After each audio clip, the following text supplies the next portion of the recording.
Ah, meu bem, você sabe o que é ver sua mãe sorrindo, enquanto outro homem passa a mão na sua perna, bem ali na frente dela, como se fosse a coisa mais natural do mundo. Pois eu vi. E ela não só deixou, como serviu café, como se estivesse oferecendo cortesia para o diabo. Foi ali que eu entendi. Naquele jogo sujo que ela vivia, eu era a ficha mais valiosa. Só não sabia ainda que era eu quem ia pagar a conta inteira. Meu nome é Celina Duarte, tenho 81 anos e nasci em Pirajuí, no interior de São Paulo. Cresci numa casa onde se apostava até a paz.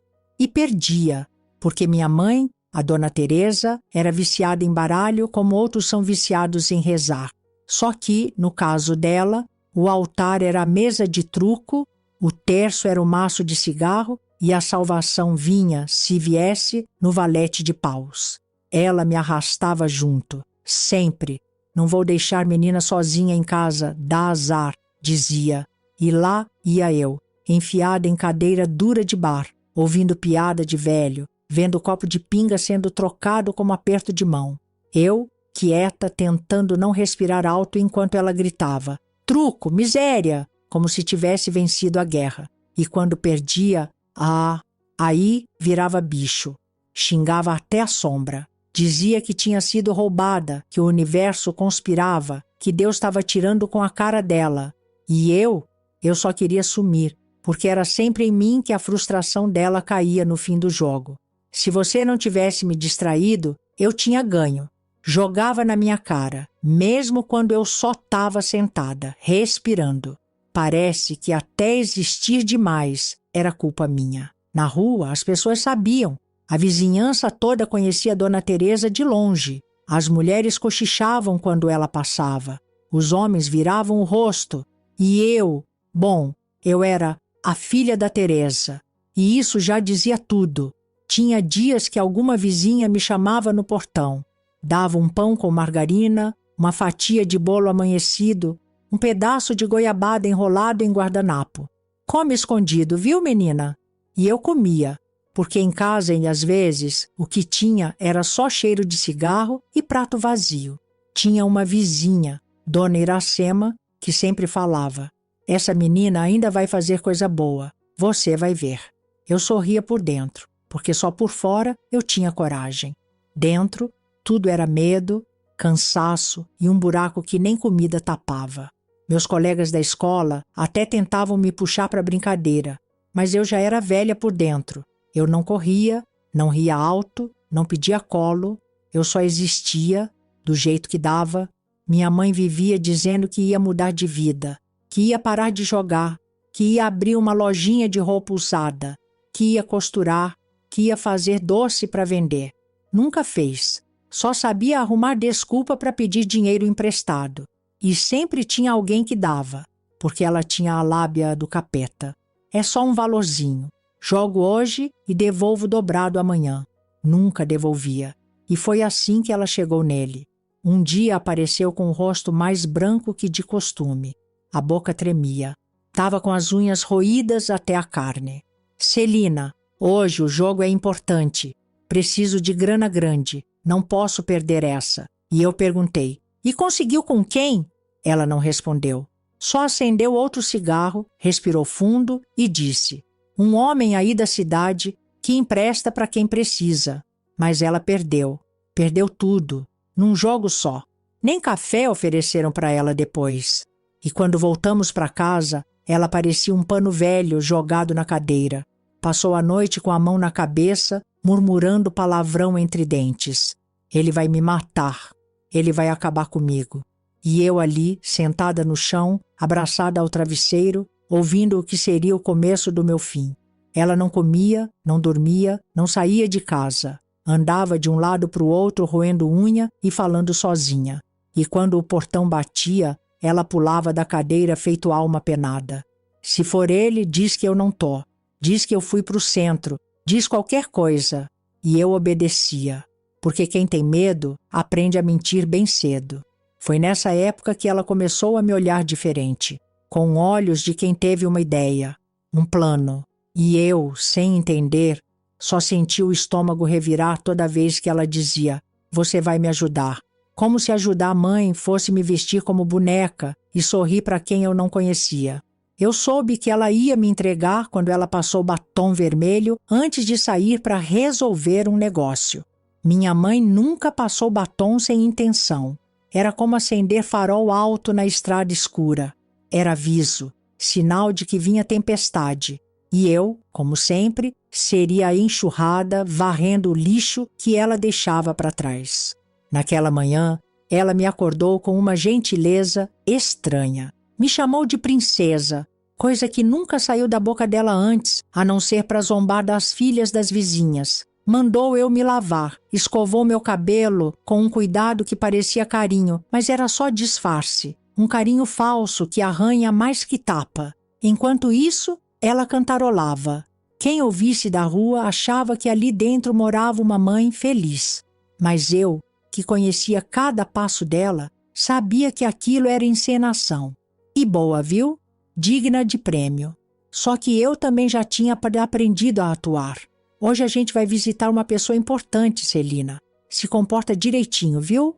Mostra que é educada. Ela falou isso enquanto fechava os botões do meu vestido com a mão tremendo. E quando minha mãe tremia, é porque a corda já estava apertando no pescoço. Eu não perguntei quem era. Já sabia que não ia gostar da resposta. Só assenti com a cabeça e fingi que estava tudo bem.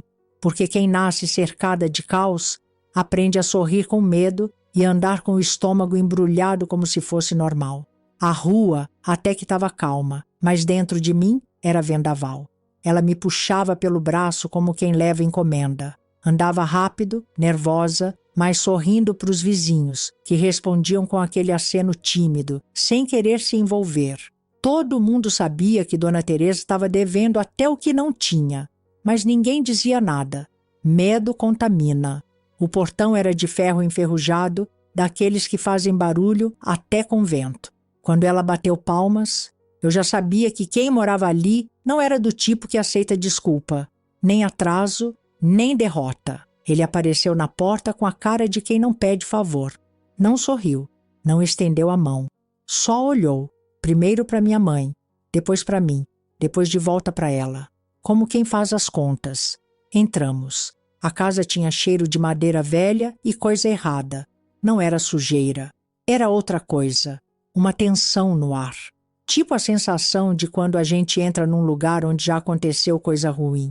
Minha mãe sentou no sofá como se fosse visita de parente. Cruzou as pernas, ajeitou o decote e começou a falar.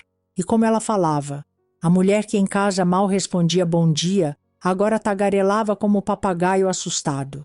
Falava da minha educação, da minha docilidade, do quanto eu era tímida, mas esperta. Cada palavra dela soava como moeda caindo na mesa.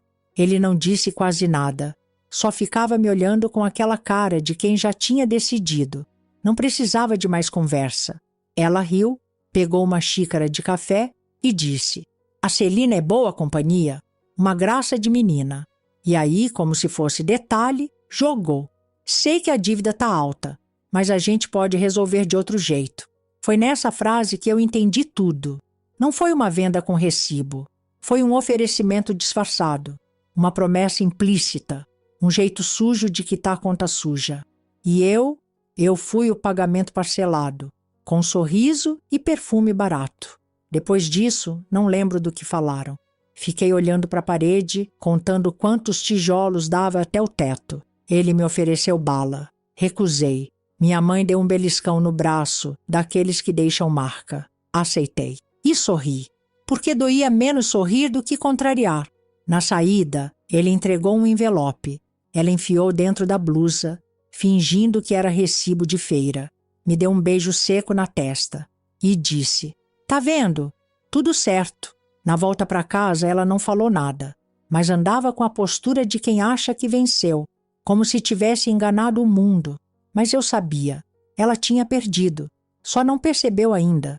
Naquela noite, ela dormiu cedo. Eu fiquei de olhos abertos, encarando o teto, ouvindo o som do ventilador velho batendo em falso. E ali, naquela madrugada abafada, entendi que meu corpo já não era mais só meu, que o caminho estava traçado e que minha mãe tinha aberto a primeira porta do labirinto. Mas ele ainda ia bater na nossa porta. E da próxima vez não seria só para conversar. Ah, meu bem, já tinha tempo que eu sentia que alguma coisa estava armada. Sabe quando o ar da casa fica diferente, mais pesado? Não é vento, não é calor, é aviso. E naquele dia o aviso bateu no portão com força. Minha mãe nem esperou eu levantar da cadeira. Ela mesma abriu, sorrindo como se fosse amiga de infância do capeta. Era ele, o tal homem da dívida. O mesmo que outro dia tinha me olhado de cima a baixo como quem mede janela para pôr grade. Só que dessa vez ele não veio oferecer refrigerante. Veio cobrar. Boa tarde, Teresa, ele disse com aquele tom educado que disfarça a ameaça. Minha mãe fez aquele teatrinho de sempre. Ofereceu café, perguntou da saúde, fingiu que estava tudo ótimo, como se não devesse até o sossego. Não tô com o dinheiro agora. Ela falou rindo como quem conta piada. E antes que ele respondesse qualquer coisa, ela me puxou pelo braço e me colocou bem na frente dele. A Celina pode ajudar, como a gente combinou, lembra? Eu congelei.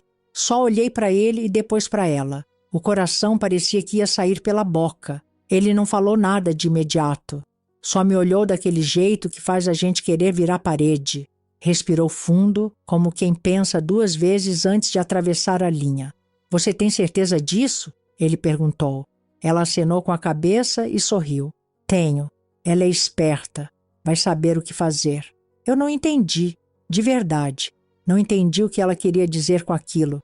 Mas a cara dele mudou. Ficou mais suave, como quem recebe presente inesperado. Depois disso, ele começou a ir lá com frequência. No começo levava lanche, coxinha da padaria boa, refrigerante gelado, até doce de leite caseiro. Chegava sorrindo, brincando comigo, dizendo que eu era a princesinha da casa. E olha, depois de tanto tempo com aquela mulher me tratando feito um móvel velho, qualquer elogio parecia milagre. Trazia brinquedos também. Um dia apareceu com uma boneca de cabelo loiro, coisa que eu nunca nem tinha encostado. Outro dia trouxe livrinho colorido, com capa brilhante. Era sempre assim, como se tentasse comprar minha atenção com doçura. E funcionou. Na cabeça de criança, tudo vira justificativa. Eu pensava, ele é bom, o problema dele é com a mamãe, não comigo. Afinal, ele me chamava de linda. Dizia que eu era diferente das outras meninas, que eu era madura. E eu, besta que só, acreditava. Porque era mais fácil acreditar nisso do que encarar o que estava realmente acontecendo. Com o tempo, parei de me esconder quando ele chegava. Sentava perto, ouvia as histórias dele, aceitava os presentes. Até ria. Só que um dia ele quis mais. Quis carinho, como ele chamava. Começou passando a mão no meu cabelo. Aí foi descendo para o ombro, depois para o braço. Ficava tempo demais ali, como se esquecesse a mão ali em cima. E eu já estava começando a estranhar. Um dia ele encostou na minha perna, assim, como quem não quer nada. Mas ficou, e aquilo me deu um frio no estômago. Depois que ele foi embora, fui até a cozinha e disse para minha mãe: eu não gosto quando ele fica me tocando daquele jeito. Ela nem tirou o cigarro da boca. Isso é coisa da sua cabeça, menina. Ele só está sendo carinhoso. Coisa da minha cabeça. Sempre foi assim. Quando doía em mim, era exagero. Quando incomodava ela, virava escândalo. E aí, depois desse dia, foi só ladeira abaixo. Começou a vir sem avisar. Às vezes de manhã, outras vezes à noite. Um dia minha mãe disse: fica com ele um pouquinho que eu vou ali na vizinha. E me deixou sozinha. Ele entrou no meu quarto como quem entra em loja. Sentou na cama, me chamou para perto e começou a fazer carinho. Mas não era carinho, era outra coisa. Foi subindo com a mão até encostar num lugar que eu nem entendia direito, mas sabia que não era para ninguém tocar. Doía. Era esquisito. E eu falei para ele: tá doendo. Comecei a chorar, baixinho, porque criança aprende a chorar sem som. Ele me abraçou, fez cara de arrependido e sussurrou: me perdoa. Foi sem querer. Você me perdoa, Celina? E eu balancei a cabeça dizendo que sim, porque eu não sabia o que mais dizer e porque ele parecia triste. como se tivesse se arrependido de verdade. Foi sem querer, né?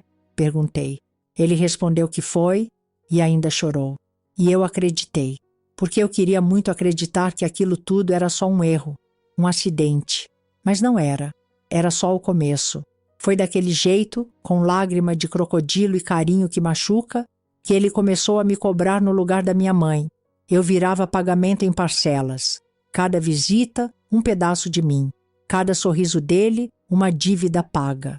Alguns dias depois, eu cheguei da escola e vi pela janela ele entregando um envelope para minha mãe. Ela pegou rápido, enfiou no sutiã e sorriu. Depois olhou para mim e disse: vai tomar banho. Ele vai jantar com a gente hoje. E eu, meu bem, fui. Porque naquela casa não tinha opção. Só silêncio. E eu era a conta sendo paga em carne viva. Mas o pior ainda estava para ser cobrado. Subi para o banheiro como quem sobe para a forca. A água caía rala, mal tirava o pó da pele. Mas eu fiquei lá dentro tempo demais, só para ver se o sabonete conseguia lavar o incômodo que já morava grudado em mim. Me troquei devagar, respirei fundo e desci com as pernas bambas. A mesa estava posta, parecia até dia de festa. Talher alinhado, suco na jarra de vidro, frango assado fumegando com batata dourada, comida de ocasião. E ele, já sentado, sorria para mim como quem oferece abrigo, mas com um preço embutido. Senta aqui, minha pequena. Preparei isso pensando em você. Não foi ele que preparou nada, claro, mas ele gostava de se fazer de cuidadoso. E minha mãe colaborava, puxando o assunto, rindo alto, servindo o prato dele antes do meu, como se fosse obrigação de filha agradecer o homem por ter ajudado nas contas da casa. Eu comia calada. O gosto da comida misturava com um amargo na garganta. A cada mordida, ele puxava um papo. Gostou da boneca nova? Vai bem na escola? Tá crescendo tão rápido, né? E minha mãe, que sempre achou que criança tinha que ficar quieta, agora me incentivava a só falar. Responde, Celina. O moço quer saber. E eu respondia, devagar, com a língua seca, tentando não tremer no garfo. Depois da sobremesa, ele se levantou, passou a mão no meu cabelo e disse: hoje você vem ver o presente que deixei no seu quarto, tá? E foi assim, natural, como quem convida para ver uma flor no jardim. Minha mãe fingiu distração, limpando a mesa com uma alegria que nunca teve por mim. Entrei no quarto e lá estava, um ursinho novo, daqueles importados, com cheirinho doce. Peguei sem saber se era presente ou armadilha. Ele apareceu logo depois. Gostou? Perguntou, já fechando a porta devagar. Eu disse que sim, por reflexo. Ele se sentou na cama, chamou com a mão. Vem aqui um pouquinho, só pra gente conversar. E eu fui, porque naquela casa dizer não nunca foi opção. Obedeci, era automático já. Sentei devagar, tentando manter espaço. Mas espaço era coisa que ele não deixava existir. O braço dele logo envolveu meus ombros, pesado como coberta molhada. Você é muito boa, Celina. Sabe disso, né? Sussurrou bem perto da minha orelha. Muito madura. Por isso eu gosto tanto de você. A mão dele começou no cabelo, escorregando devagar até o ombro. Não precisa ter medo. Eu não quero te machucar. Aí veio o movimento, aquele mais demorado, que parava num ponto que doía. A pressão era diferente. O toque fingia afeto, mas apertava de um jeito que deixava tudo dentro de mim encolhido. Tá doendo, murmurei, tentando afastar um pouco o corpo. Ele me puxou de volta, calmo, como quem consola. É porque você tá nervosa. Fica quietinha. Vai passar. Falou com aquela voz de adulto que jura que sabe mais que a gente. Eu endureci. Ele notou. Você não confia em mim? E foi aí que ele fez o que nenhum monstro com chifre faria. Ele se fez de vítima. Se você confiar, vai ver que não é ruim.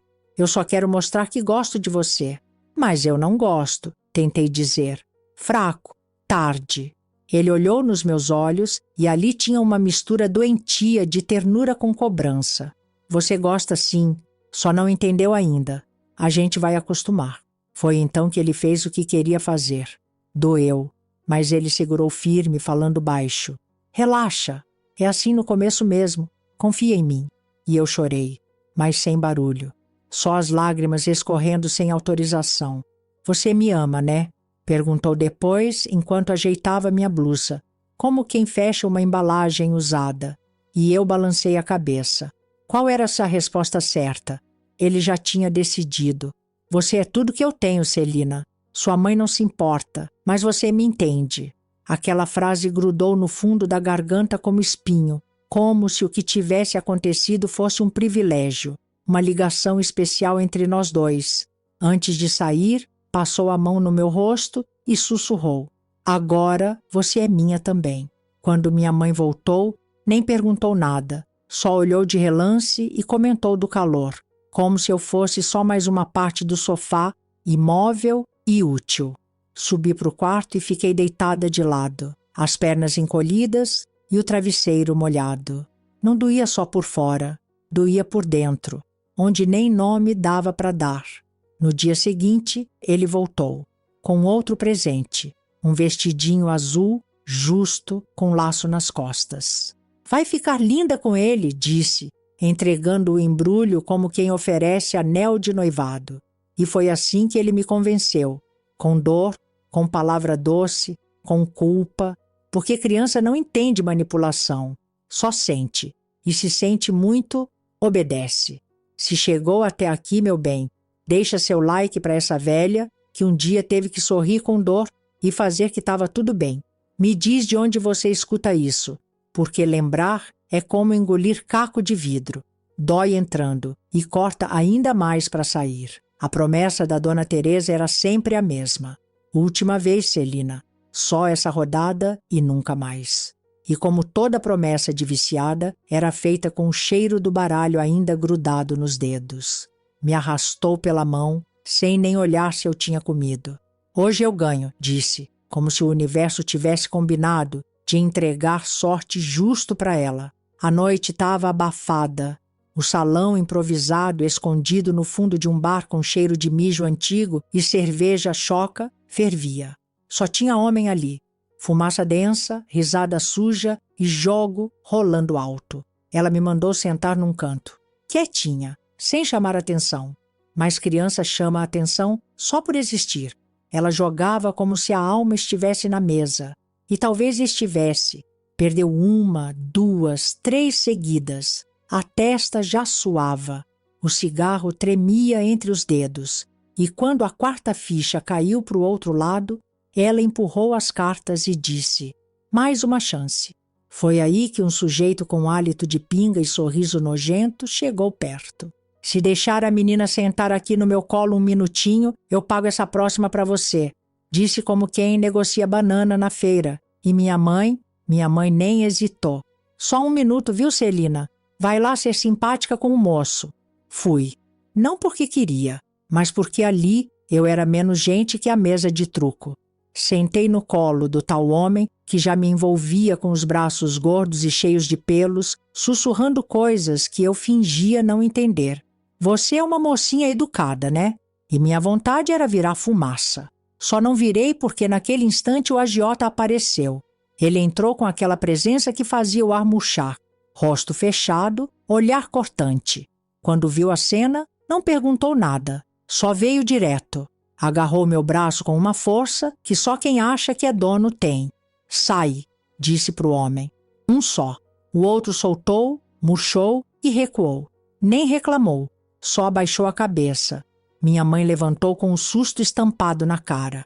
Não foi nada, só um momentinho. Ele não ouviu. Só agarrou o braço dela e a puxou para fora do salão. Eu fui atrás, escondida entre a parede e o medo.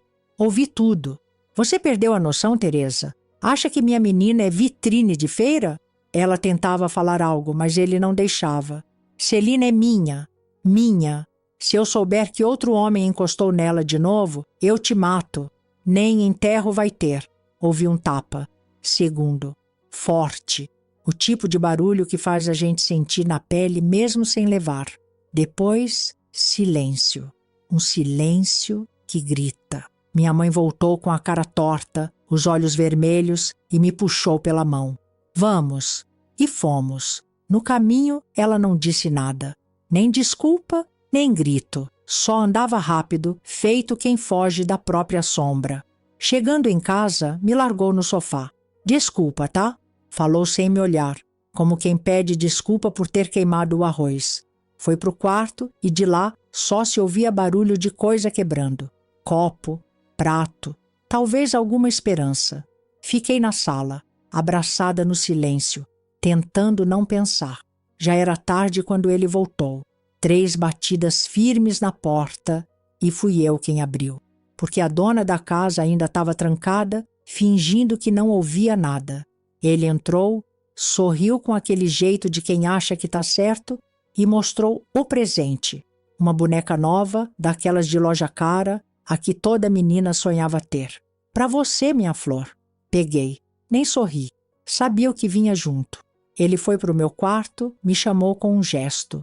Entrei, sentei na cama, ele ficou do meu lado mexendo no cabelo da boneca.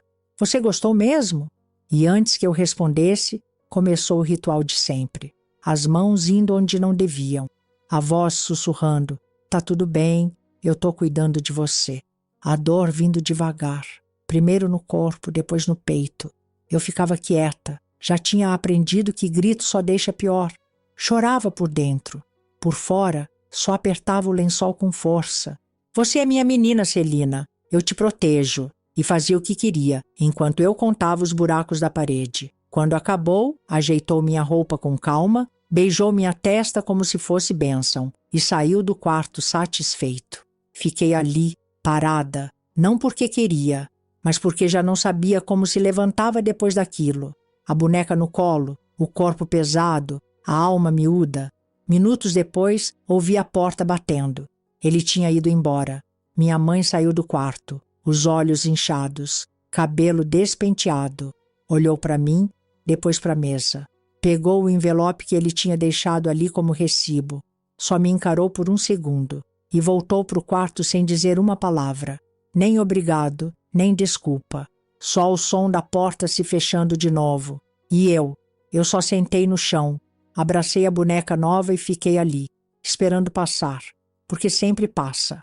A dor, o enjoo, o mundo.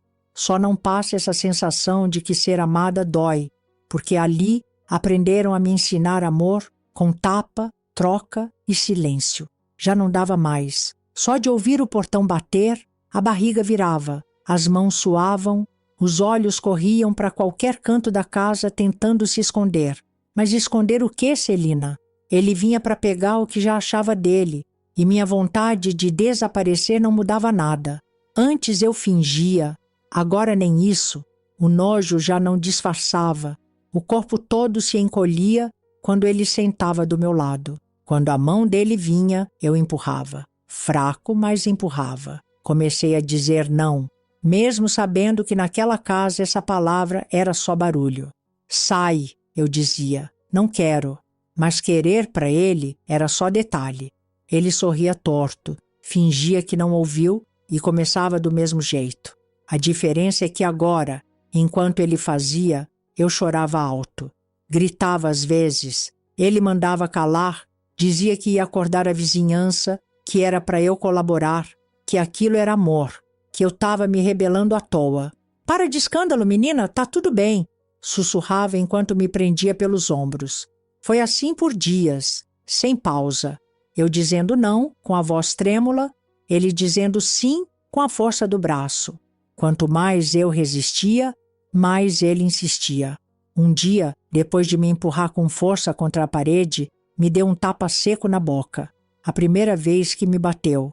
Olhou para mim, com os olhos cheios de raiva, e saiu batendo a porta. Sem dar presente, sem falar manso. Furioso. Como se eu tivesse sido ingrata. Como se eu, a moeda, tivesse esquecido o valor de estar em circulação. Fiquei no chão da sala, sangrando no canto da boca e tremendo.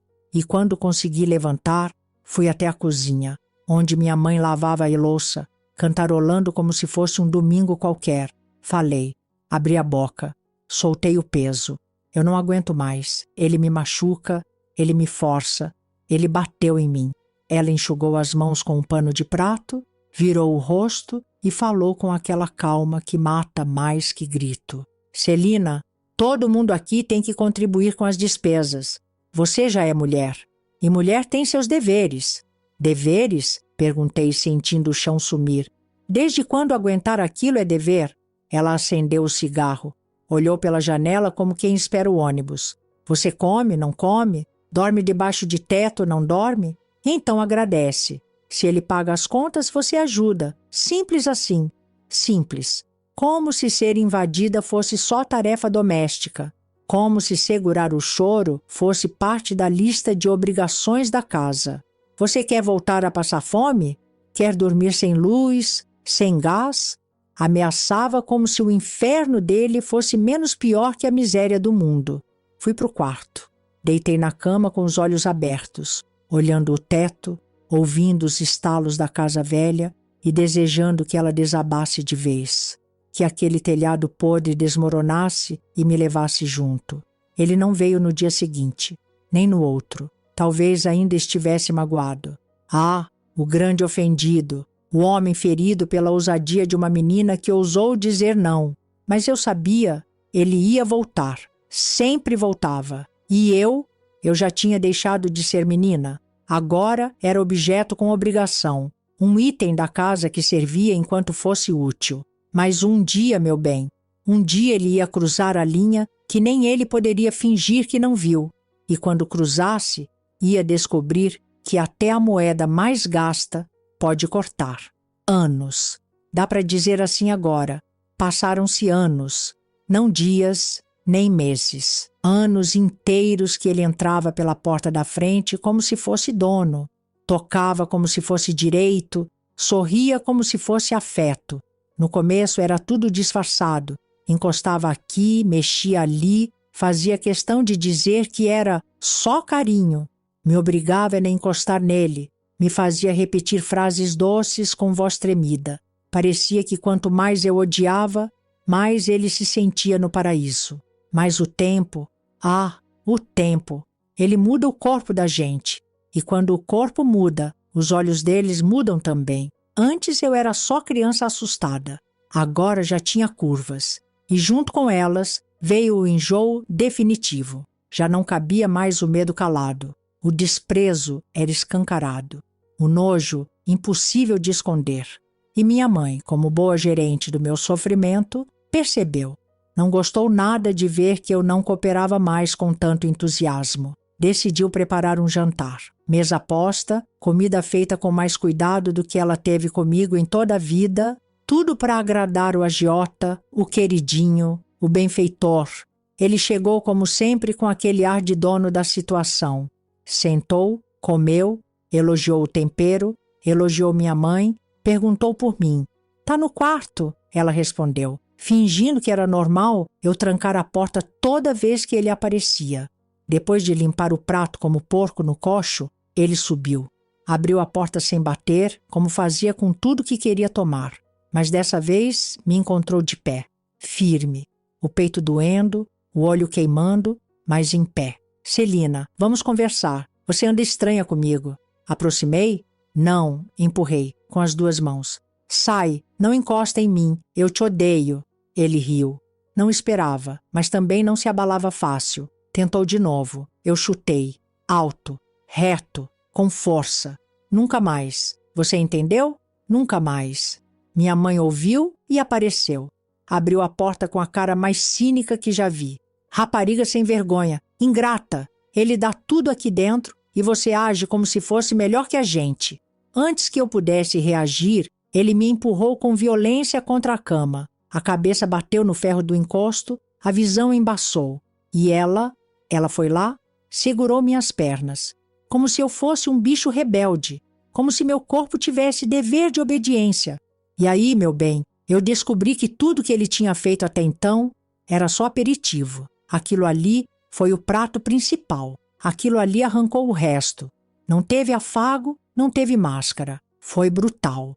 Sem desculpas, sem teatrinho. Ele veio decidido. Não usou mais só as mãos. Usou tudo. Me atravessou o corpo e arrancou a alma. A inocência que ainda se escondia nos cantos sumiu ali.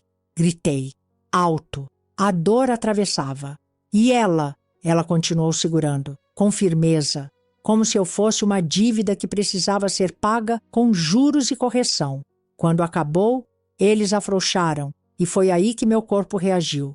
Chutei ele com toda a força, bem no meio, onde dói mais, onde até monstro sente. Ele caiu, gemendo, e por um instante eu me senti vingada. Por segundos, porque logo depois a tempestade veio. Primeiro foi ele.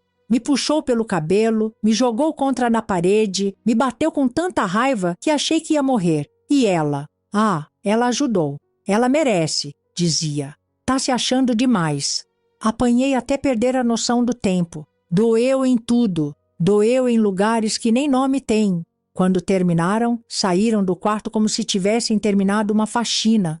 Me deixaram ali, jogada, sangrando, a cabeça latejando, o corpo tremendo, a alma, sei lá onde. Mas aí veio o barulho, ele gritando com ela, chamando de inútil, dizendo que nem para criar uma filha prestava.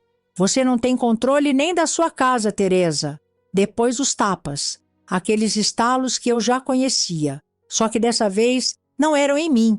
Deitada no chão, quase sem ar, ouvi minha mãe levando o que tanto me fez passar. E eu sorri. Pela primeira vez em muito tempo sorri, não de alegria, de justiça torta, de alívio sujo. Bem feito, pensei. Bem feito, desgraçada. Você merecia sentir um pouco do que me fez engolir a vida inteira. Se você tá aqui ainda, meu bem, deixa seu like para essa velha que teve que rastejar para sobreviver. Me conta de onde você escuta. Passaram-se semanas. O corpo se recuperou devagar, como quem não quer mais participar daquilo tudo.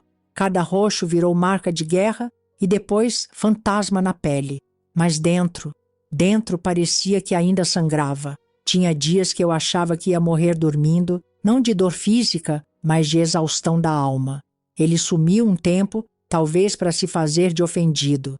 Aquele tipo de homem que bate, machuca, destrói, mas fica chateado quando a vítima para de sorrir. Minha mãe, depois da surra dupla, se recolheu.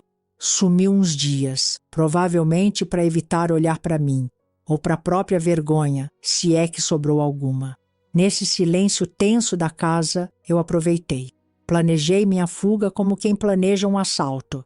Era isso mesmo. Eu ia roubar minha liberdade. Devagar, escondi roupas numa sacola. Peguei as únicas moedas que tinha e um dinheiro amassado, que catei da bolsa da minha mãe enquanto ela dormia dopada de cachaça e desprezo. Troquei por cédulas pequenas na venda do seu antero, que nem perguntou nada, só me olhou com aquele olhar de quem sabe e prefere não se meter. Escondi tudo embaixo da cama. Também escolhi uma pedra. Sim, uma pedra. Daquelas de quintal mal cuidado, com canto cortante e peso certo. Testei o golpe algumas vezes no escuro do meu quarto, encenando o dia em que eu ia finalmente sair dali por cima, mesmo que fosse suja de sangue. O medo não saiu de mim, mas aprendi a usá-lo como motor. E o dia chegou, ele bateu no portão como sempre, com a mesma confiança de dono de gado. Minha mãe correu para a cozinha, refez o prato do almoço, esquentou o arroz e a carne, ajeitou a toalha na mesa como se aquilo fosse hotel. Eu já estava trancada, sentada na cama, a pedra no lugar, ouvia os passos dele, a voz rindo com a dela. Como ela tá? Perguntou, como quem pergunta do gado prenhe. Melhor, já tá calma, só precisa de carinho. Carinho. Essas palavras bonitas usadas para cobrir esgoto. A porta abriu sem aviso, como sempre. Eu deitada, olhos fixos no teto. Ele entrou com aquele jeito de lobo, vestindo afeto. Celina, meu amor, eu sinto tanto pelo outro dia, mas você me provocou. Você sabe como me deixa louco. Sentei. Tá tudo bem, disse baixando a cabeça. Eu entendi. Ele sorriu. Achou que tinha vencido de novo. Se aproximou, sentou ao meu lado, começou a passar a mão na minha perna. Eu não recuei. Olhei para ele. Você me perdoa? Ele assentiu, puxou meu rosto com carinho falso. Claro que sim, bonequinha. A gente vai ficar bem. Deitou por cima de mim, ajeitando o corpo como sempre fazia. Falava baixinho, com voz de novela. Você é tudo para mim. Eu pago as contas da casa, é justo, né?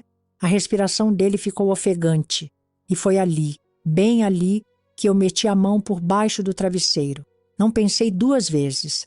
A pedra voou com tudo, direto na têmpora dele. O barulho do crânio rachando foi seco, preciso, e o sangue jorrou como torneira aberta. Ele caiu de lado, pesado, desabando em cima de mim. O cheiro de ferro, quente, pegou no nariz. Tive vontade de vomitar, mas o alívio foi maior. Empurrei aquele corpo mole. Escorregou com dificuldade. O sangue já empapava meu colchão. Levantei, ofegante, os pés escorregando no chão sujo, tirei a blusa manchada, limpei o rosto, amarrei o cabelo como quem se prepara para a guerra. Peguei a mochila, passei pela sala vazia. Minha mãe não estava. Provavelmente na casa da vizinha. Talvez tentando evitar mais gritos, talvez fingindo que ainda mandava em alguma coisa. Abri o portão devagar, como quem foge de uma cela. A rua escura me deu medo, mas medo eu já conhecia. Andei, um passo atrás do outro, sem olhar para trás. Foram quilômetros, descalça, com os joelhos doendo e os ombros carregando mais do que a mochila podia segurar. O mundo lá fora era feio, mas pelo menos era mundo. Cada esquina era uma promessa, cada farol, uma dúvida. Em dado momento, os pés já sangravam. A fome roía. E foi ali, sentada numa calçada de posto de gasolina, que um carro velho parou. Uma mulher, com cara de quem já apanhou da vida também, abaixou o vidro. Você tá sozinha, menina? Eu só balancei a cabeça. Quer ir até a rodoviária? Tá perigoso por aqui. Entrei. Nem pensei. Se fosse para morrer, que fosse longe daquela casa. Mas ali, naquela carona, eu senti, pela primeira vez em muito tempo, um respiro. E foi ali também que prometi. Nunca mais eu ia ser moeda, objeto, prenda. Nem de homem, nem de mãe. Eu era minha. E mesmo ferida, eu ia continuar andando. Não fiquei parada, não. Se tem uma coisa que aprendi naquela casa, foi que mulher parada só serve de alvo. Então, quando a carona me largou na rodoviária, não esperei pensamento chegar. Entrei direto, mochila nas costas, a roupa ainda com cheiro de sangue seco, misturado com medo velho. Fui para o guichê mais vazio. Para onde vai o próximo ônibus? Perguntei, com a voz ainda arranhada do choro que veio e não desceu. A moça olhou torto, calculou rápido. Tem um para Curitiba saindo em 15 minutos. Não sabia o que tinha em Curitiba. Só sabia que era longe. E longe era o que eu precisava. O agiota podia muito bem estar organizando excursão com minha mãe. Os dois de mãos dadas e rancor nos olhos, rodando as rodoviárias com minha foto na mão. E eu queria sumir. Desaparecer no mundo como sujeira em enxurrada. Sentei no último banco do ônibus, encostada na janela. Os pés doíam, o corpo inteiro parecia ter apanhado outra vez. Mas dentro tinha algo novo. Não era esperança, ainda não. Era alívio. E alívio, para quem viveu o que eu vivi, é tipo sobremesa. Vem pouco e rápido, mas muda tudo. Durante as horas da viagem, não dormi. Fingi. Fechei os olhos e imaginei outras vidas. Uma Celina diferente. Uma que nunca teve mãe com nome de tempestade, nem homem com dívida paga em carne viva. Uma Celina que sorria sem medo de mostrar os dentes. Bonito sonho. Mas quando o ônibus parou na rodoviária de Curitiba, a realidade bateu junto com o frio que entrou pela porta. Desci. Cidade grande, gente demais, barulho de motor e buzina. Fiquei parada um tempo, olhando os prédios altos, como se fossem monstros que podiam me engolir. Mas mesmo os monstros eram mais confiáveis que quem me criou. Não tinha para onde ir, nem quem procurar. A única coisa que eu tinha era a mochila nas costas, 2 biscoitos na sacola e a certeza de que voltar não era opção. Fui andando, seguindo as placas como quem segue intuição. Encontrei uma praça. Sentei num banco. E ali comecei minha nova rotina. Sobreviver. Na primeira noite, dormi com a cabeça enfiada entre os joelhos, o braço por cima da mochila e o coração batendo tão alto que achei que ia acordar a cidade. Acordei com um policial cutucando meu ombro. Garota, aqui não é lugar para dormir. Levantei, disse que estava esperando alguém. Mentira, claro, mas foi o suficiente para ele seguir a ronda e me deixar sozinha com a vergonha e o frio. Comecei a andar durante o dia e me esconder durante a noite. Comia o que dava. Pegava resto de mercado, revirava a sacola jogada. Teve um senhor que me deu um pão. Tive vontade de chorar só por isso. Engoli seco, agradeci com um sorriso torto. Depois de 3 dias assim, encontrei uma igreja com portão aberto. Entrei, me sentei no fundo, fingi rezar. E pela primeira vez, alguém olhou para mim com compaixão e não com julgamento. Era uma freira velha, com cara de quem já tinha visto horrores. Precisa de ajuda? Perguntou. Balancei a cabeça. Disse que não tinha onde ficar. Ela não fez perguntas demais. Me levou para a cozinha, me deu sopa quente e um cobertor. Dormi num quartinho que cheirava a mofo e saudade. Mas dormi sem medo. E isso, meu bem, isso vale mais do que qualquer travesseiro macio. Fiquei lá alguns dias, ajudando a varrer, lavar louça, arrumar as coisas. Elas não me pediam nada além disso. Não perguntaram de onde eu vim, nem por que eu fugia. Talvez vissem nos meus olhos. Talvez já tivessem visto tantas outras que sabiam exatamente o que não dizer. Só que eu sabia que não podia ficar ali para sempre. Aquilo era parada, não abrigo. E mulher como eu não tem sossego, só escalas. Então, na madrugada do 7º dia, deixei um bilhete no refeitório. Obrigada por me ver como gente. E fui embora. Pelas ruas de Curitiba, comecei a construir minha versão nova. Aprendi a trabalhar em troca de comida, a fazer trança no cabelo das meninas da praça, a desenhar nas calçadas por trocado. Ninguém me conhecia, ninguém me devia nada. E essa era a minha nova sorte. A freira se chamava Irmã Conceição. Mas de irmã, ela só tinha o hábito mesmo, porque de santa, aquela mulher não carregava nem a paciência. Ela falava alto, tinha um olhar que perfurava os pecados alheios e um gênio que assustava até o padre. Mas foi ela quem me acolheu quando eu parecia mais lixo de rua do que gente. Naquela paróquia pequena, entre missa, sopa rala e reza cantada, Irmã Conceição me colocou para trabalhar. Você quer cama? Quer pão? Então vai ajudar, menina. Deus gosta de fé com ação. E assim começou. Primeiro, varria o pátio, lavava os bancos da igreja e limpava os copos das beatas fofoqueiras.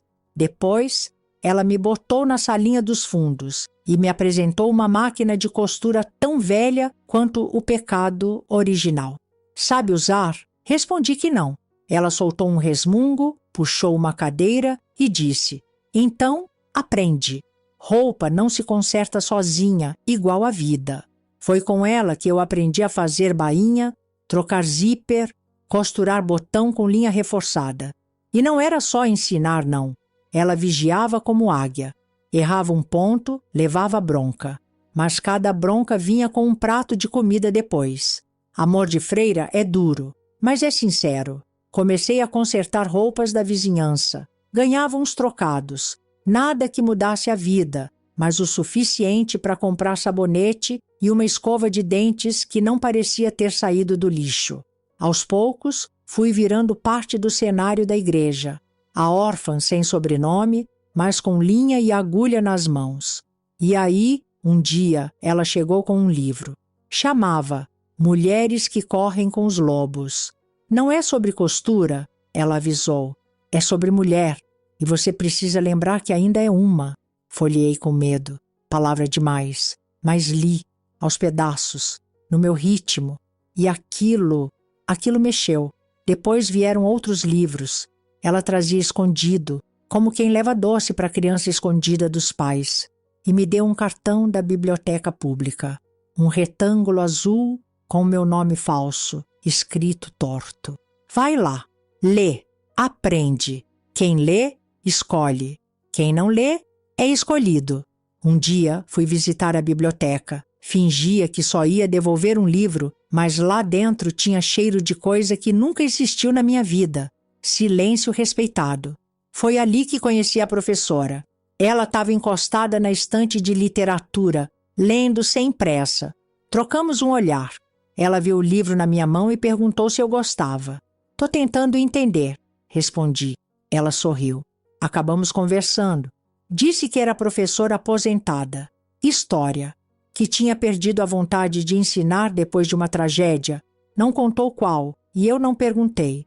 Mas, segundo ela, ao me ver ali, com aquela cara de sobrevivente esfarrapada, a vontade voltou.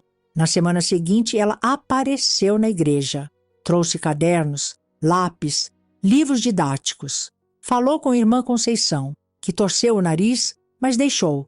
Desde que não atrapalhe o serviço, pode ensinar. E assim virou rotina. De manhã, eu varria, costurava, arrumava, entregava a roupa lavada e passada. De tarde, a professora me enfiava matemática, português e geografia pela cabeça. Tinha vezes que eu queria socar aquele caderno. Outras, chorava, porque entendia. E quando a gente entende, meu bem, dói, porque você percebe o quanto te roubaram. Isso aqui é como se você tivesse morrido e tivesse que nascer de novo, Celina. Ela dizia, você está estudando para recuperar o que te tiraram. Escolha. Gente que aprende, escolhe. Comecei a gostar das aulas. Meus olhos mudaram. As palavras saíam menos engasgadas. A vergonha de não saber foi virando orgulho de aprender. Enquanto as outras meninas da igreja bordavam santos e esperavam o marido, eu lia sobre mulheres que queimaram sutiã e derrubaram trono com um lápis na mão. Me vi nelas. Vi que dava para ser outra coisa. Que o mundo era mais do que quarto trancado e pedra escondida embaixo de travesseiro.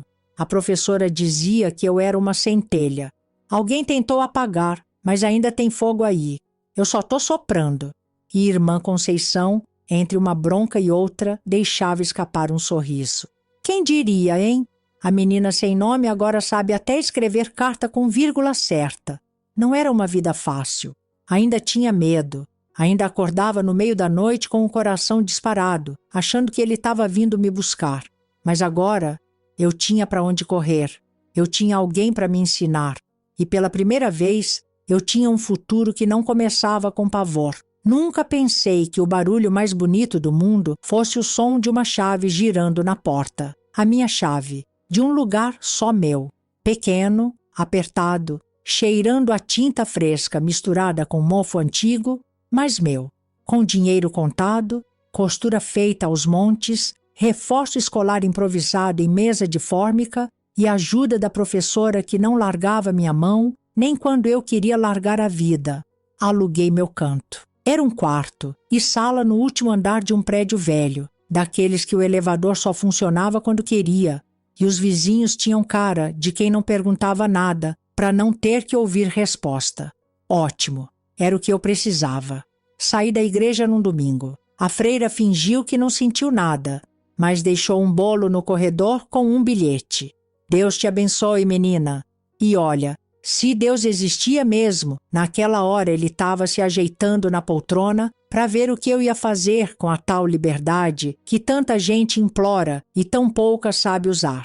Com a ajuda da professora, fui virando referência em reforço escolar. Criança que não entendia a tabuada? Manda para Celina, menino que só tirava vermelho? A moça dos cadernos dava jeito, e eu dava mesmo. Sentava com eles, explicava com paciência, ensinava do meu jeito, sem blá blá blá. Sem quadro branco, só com coragem e giz de cera. O dinheiro começou a entrar com mais frequência. Ainda não dava para luxo, mas dava para geladeira com leite, pão fresquinho e até uma toalha, que não rasgava ao secar. Era vitória em fatias finas. Mas o silêncio. Ah, o silêncio daquele apartamento era ensurdecedor. Quando a noite caía e as luzes apagavam e o prédio respirava cansado, era ali que o passado voltava.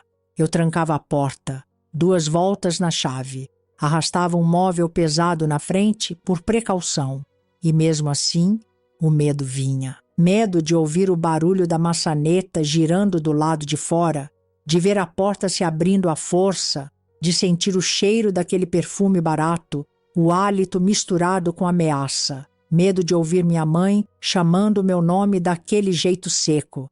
Medo de ser arrastada de novo, de virar moeda de novo. Deitava na cama e ficava olhando o teto, o coração batendo tão alto que dava para escutar no travesseiro. Você tá segura, eu dizia para mim mesma. Aqui ninguém vai te pegar. Mas a cabeça, essa não houve razão. Tinha noite que eu dormia de roupa, tênis nos pés, mochila ao lado, pronta para fugir. E não era paranoia não, era defesa, reflexo de quem viveu sendo caça. Durante o dia, a vida era quase normal. Acordava cedo, organizava os horários dos alunos, respondia bilhetes de mãe preocupada, lavava a roupa no tanque comunitário com as outras mulheres que não perguntavam nada além do "tudo bem?" ritualístico. Às vezes, eu até respondia que sim. Às vezes, quase acreditava. A professora vinha toda semana, levava livros, revistas velhas, listas de exercício. Você vai terminar os estudos, Celina. Não adianta fugir. E eu nem queria fugir disso. Fugir agora só do resto. Mas no fundo, entre um café requentado e um caderno rabiscado, eu sabia. Estava indo bem demais. E isso dava medo também. Porque a gente que apanhou da vida aprende a desconfiar da calmaria. Quando tudo está quieto demais, parece que a tragédia está só pegando impulso. Teve noite que acordei com barulho de porta. Era do vizinho, claro, mas o susto me fez cair da cama. E ali no chão, tremendo, percebi que o corpo ainda não tinha entendido que a guerra acabou. O corpo, ele tem memória, e o meu ainda lembrava cada toque errado, cada palavra cortante, cada vez que ser amada significou ser ferida.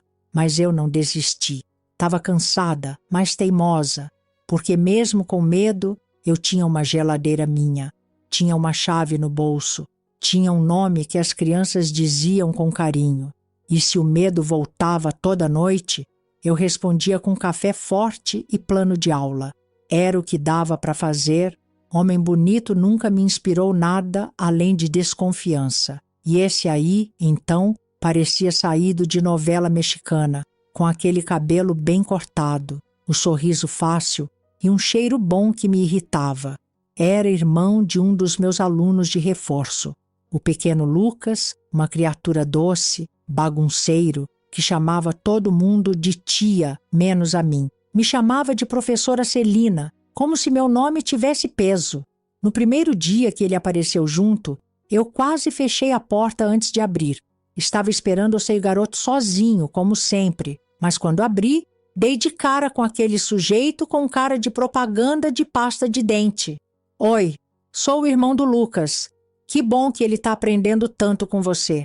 E sorriu, daqueles sorrisos que têm dentes demais. Minha reação, virei as costas e deixei a porta bater. Simples, direta, sem tempo para galanteio. Que eu saiba, nenhum elogio pagou conta até hoje. Ele ficou lá fora por uns segundos. Riu baixinho e foi embora. O Lucas entrou como se aquilo fosse normal. Criança é boa nisso. Ignora constrangimento com a naturalidade de quem ainda não sabe o peso do mundo. Depois daquele dia, ele começou a vir junto mais vezes. Trouxe ele porque minha mãe pediu, dizia. Mentira. A mãe do garoto nem aparecia direito. Era ele quem cuidava do irmão desde que o pai sumiu. Vinha com desculpa diferente cada semana. Que era para buscar mais rápido, que era porque estava passando por ali, que queria saber como o Lucas estava indo na escola. Eu fingia que acreditava, mas por dentro já armava a barricada. Nada de homem entrando na minha vida de novo. Já tinha dado. Ele falava com jeitinho, tentava fazer piada, elogiava minha paciência com o irmão. Você é incrível, sabia? Dizia. E eu respondia com silêncio. Não por charme, por trauma mesmo, e por falta de paciência com o bajulador. Ainda assim, persistia. Não faltava uma aula. Sempre trazia o menino pontual.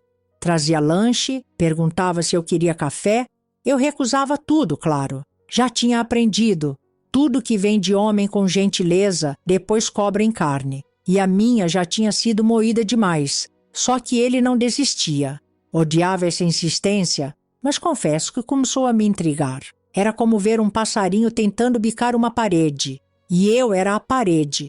Mas até concreto trinca com o tempo. Teve um dia que ele apareceu com um livro infantil que o irmão queria muito. O Lucas falou que você está ensinando ele a ler direito. Ele pediu esse aqui, quis trazer. Entregou o livro com uma delicadeza irritante.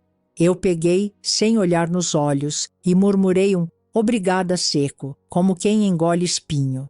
Mas naquele dia ele viu que uma lasquinha da armadura caiu e comemorou como criança que ganha bala. Aos poucos, minha cara de pedra virou parede pintada. Ele dizia bom dia e eu respondia. Comentava o clima, eu dava de ombros. Uma vez ele me contou um sonho bobo e eu ri. Um riso curto, quase involuntário. Mas ele brilhou como se tivesse ganhado na loteria. Depois desse dia, ele mudou de tática. Parou de tentar me impressionar. Começou a ser só ele. Contava 2 perrengues com o irmão, das contas atrasadas, das brigas com a mãe, coisas simples, vida real. E eu fui baixando a guarda. O que mais me irritava era que ele não queria nada em troca. Nenhuma promessa, nenhum toque, nem ao menos um café. Só estar ali, mesmo que fosse atrás da porta. Comecei a esperar as visitas, fingia que não. Mas ajeitava o cabelo, lavava o rosto, passava um pano na mesa, coisas pequenas que só a gente percebe. Não era amor ainda, era curiosidade, era medo com vontade de errar de novo. Teve um dia que ele chegou atrasado, suado, ofegante. O ônibus quebrou. Achei que você ia ficar brava. E pela primeira vez, sorri de verdade. Um sorriso que veio do estômago. Ele congelou. Olhou como se tivesse presenciado o milagre. Você tem um sorriso bonito, sabia? Revirei os olhos. Você é insistente. Ele riu. Mas você gosta um pouquinho. Não se empolga, respondi. Mas dentro de mim, uma parte. Se empolgava sim. Concluir os estudos foi como costurar o último botão de uma blusa velha. Não muda tudo, mas fecha um ciclo. Quando peguei o diploma das mãos da professora, ela estava tão emocionada que parecia que era o dela. Me abraçou apertado, daquele jeito que só gente que viu a gente quebrada sabe fazer. Agora você pode fazer o magistério, Celina. Se quiser ensinar de verdade, nas escolas, com salário fixo, sala cheia e tudo que tem direito. Eu ri. Quer dizer que vou poder lidar com mais de 20 mini-homens por dia? Ela soltou um exatamente cheio de orgulho. E eu, apesar do receio, disse sim, porque se era para mudar a vida, que fosse até o fim. Fui direto atrás da matrícula. Preenchi ficha, levei cópia de documento que a freira me ajudou a tirar anos atrás e pronto. Agora eu era aluna de magistério, com direito a apostila, mochila e ansiedade. Tudo junto, misturado com o medo de fracassar de novo. Mas fui, como sempre fui, com a coragem que o desespero me deu. Na mesma semana ele apareceu, o irmão do Lucas, aquele homem que insistia em me tratar como ser humano. Bateu na porta com o mesmo sorriso irritantemente calmo. Lucas correu para dentro, foi direto para a cozinha como já era de costume, e ele ficou ali parado no corredor, olhando como quem queria mais do que ser só visita. Como tá a vida? Ele perguntou com aquela voz baixa que sempre soava respeitosa. Eu, num ato de impulso, quebrei minha própria regra. Contei. Falei da matrícula no magistério, do diploma, da professora que acreditava em mim. Ele abriu um sorriso tão largo que até os olhos dele sorriram. Você merece isso tudo, Celina. Na hora, uma parte de mim quis agradecer. Outra parte quis fechar a porta, porque elogio sempre vinha com cobrança depois. Mas não, ele ficou ali, quieto, só feliz por mim. E aí, ele fez algo que mudou tudo. Tentou me abraçar. Foi devagar, respeitoso, os braços nem encostaram direito. Mas bastou o movimento. Meu corpo congelou.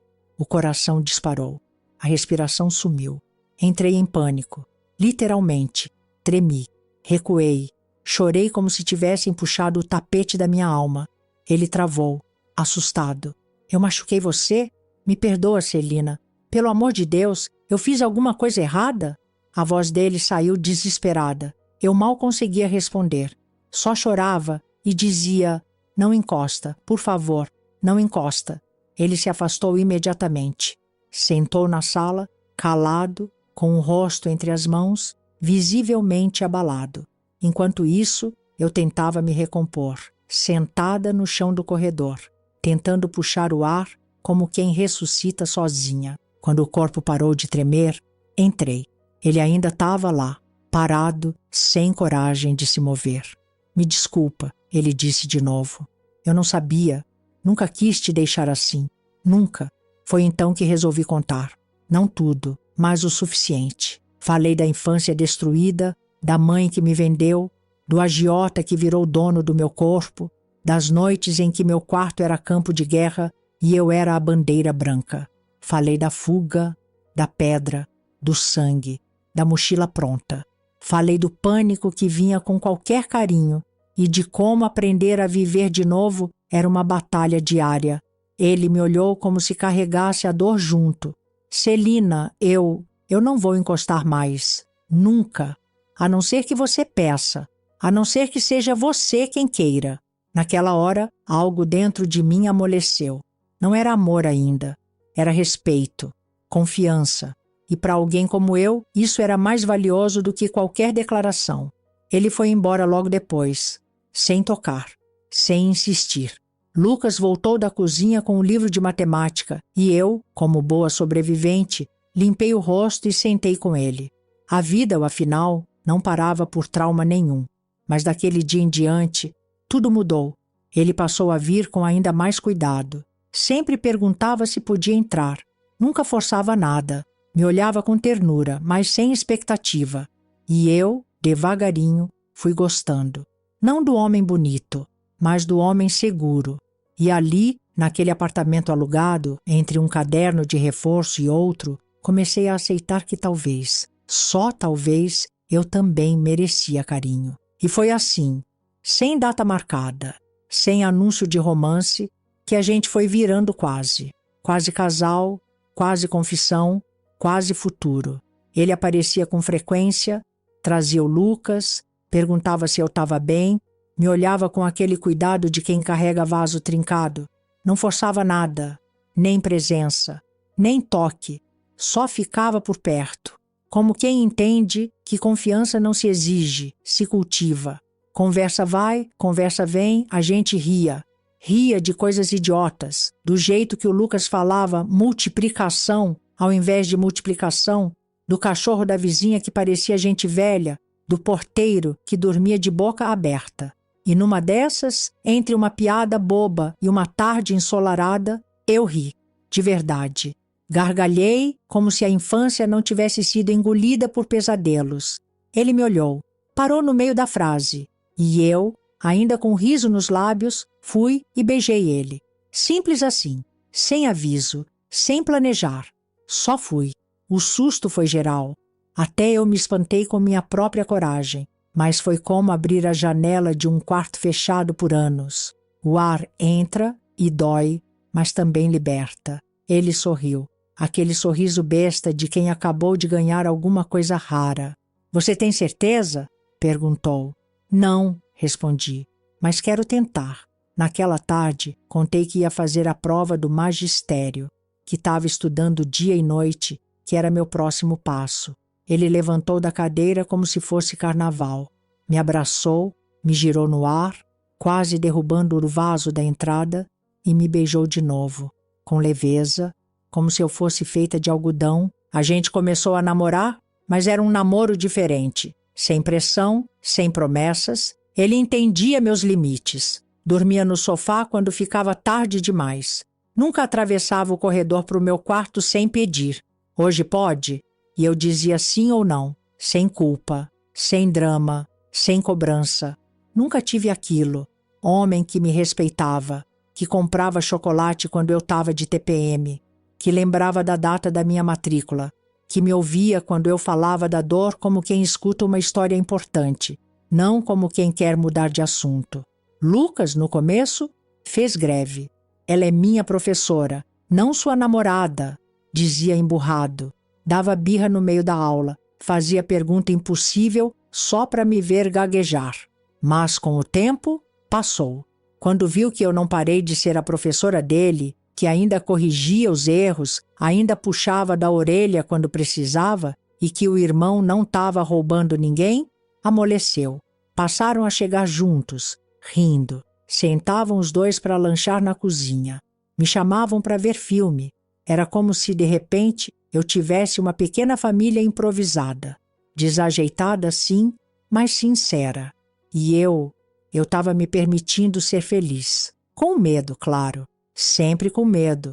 Porque felicidade, para quem viveu só sobrevivendo, é estranha. Parece armadilha. Mas era bom. Pela primeira vez, era bom. E isso me dava mais força do que qualquer promessa. Hoje eu tenho 81 anos. 81. Nunca achei que ia chegar até aqui, para falar a verdade. Teve época que eu achava que ia morrer com o travesseiro encharcado de choro, ou debaixo de um homem que achava que eu era dívida. Mas cá estou, inteira, quer dizer, quase. Um pouco torta, com reumatismo nos joelhos, coluna reclamando e um zumbido no ouvido que não me larga, mas inteira. E livre.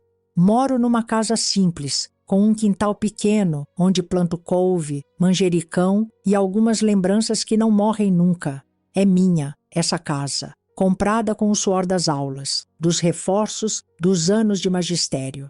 Comprei aos poucos, cada parede levantada com paciência e recibo assinado. Fui professora por 32 anos. 32. Ensinei gente de todo tipo. Menino mimado, menina medrosa, criança largada e outras tão parecidas comigo que me faziam querer abraçar e nunca soltar. Vi aluno virar médico, vi outro virar pai cedo demais, vi alguns sumirem do mundo e só voltarem em pensamento. A sala de aula foi meu templo, minha trincheira e meu espelho. Ali eu era alguém. Passei no concurso estadual depois de muita luta. Fui chamada para a escola pública e nunca mais saí. Nunca quis colégio de elite, com mãe de salto alto e aluno que acha que professor é empregado de luxo. Eu gostava do chão batido, da cadeira rachada e do quadro com giz gasto. Era ali que a mágica acontecia. Continuei com ele, o irmão do Lucas. Namoramos, depois ele me pediu em casamento. Eu disse que só se ele aceitasse que eu não ia mudar meu sobrenome. Ele riu e disse que só queria dividir o café da manhã comigo. Casamos num cartório, sem festa, sem pompa, mas com bolo de fubá e sorriso sincero. Ele me tratou bem até o último dia. Nunca levantou a voz. Nunca encostou em mim sem permissão. Me chamava de minha brava, porque dizia que mulher que apanha do mundo e continua andando merece título de guerra. Tivemos uma vida tranquila, nada de novela, só rotina, respeito e domingos com pão na chapa. O Lucas cresceu, virou engenheiro, ainda me chama de professora. Vem aqui me visitar todo mês. Traz netos emprestados que me chamam de Vó Celina, mesmo sem entender direito o que isso significa. Ele nunca esqueceu o que fiz por ele. E eu nunca deixei ele esquecer que foi ele quem me salvou também. À sua maneira, claro. Fiquei viúva aos 69. Ele teve um infarto fulminante. Tinha acabado de regar as plantas. Caiu no chão com a mangueira ainda ligada. Eu corri, gritei, tentei tudo, mas ele já estava indo embora. Morreu em paz, deixando um buraco no sofá e um calor eterno no travesseiro dele. Chorei por meses. Me senti abandonada, mesmo sabendo que ninguém escolhe a hora. Depois aceitei. Porque era isso, a vida nunca me prometeu nada. O que veio foi lucro, e ele foi o maior dos meus. Me aposentei logo depois, não por cansaço, mas porque o corpo já não acompanhava mais o ritmo da lousa. Mas até hoje, de vez em quando, dou aula voluntária para algumas crianças da comunidade. Elas me acham engraçada. Dizem que sou diferente das outras professoras. Eu rio e digo que sou de outro tempo. E sou mesmo. Tempo de resistência, de soco escondido, de lágrima engolida, mas também tempo de cura. Nunca quis filhos. Acho que já tinha cuidado demais de gente que ninguém quis. Mas hoje tenho alunos, vizinhos, sobrinhos emprestados e um monte de corações que me chamam de minha Celina. Volta e meia me perguntam se eu perdoei minha mãe. E olha, não perdoei. Não tenho essa grandeza. Não quero. O que ela fez comigo não se apaga com reza, não se enterra com flor. Ela morreu sozinha, num asilo, segundo me contaram. Não fui ver, não chorei, nem senti nada. Acho que já estava morta dentro de mim fazia décadas. Também me perguntam se ainda penso no agiota. Claro que sim. Trauma não tem prazo de validade. Mas penso sem medo, sem tremor, só com desprezo.